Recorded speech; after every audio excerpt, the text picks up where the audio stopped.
আসসালামু আলাইকুম।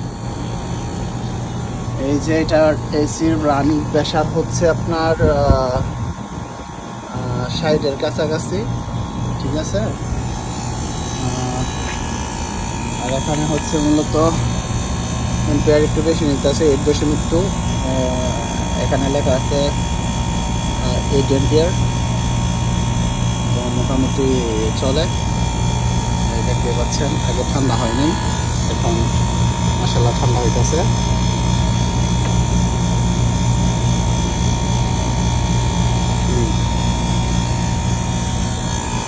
তো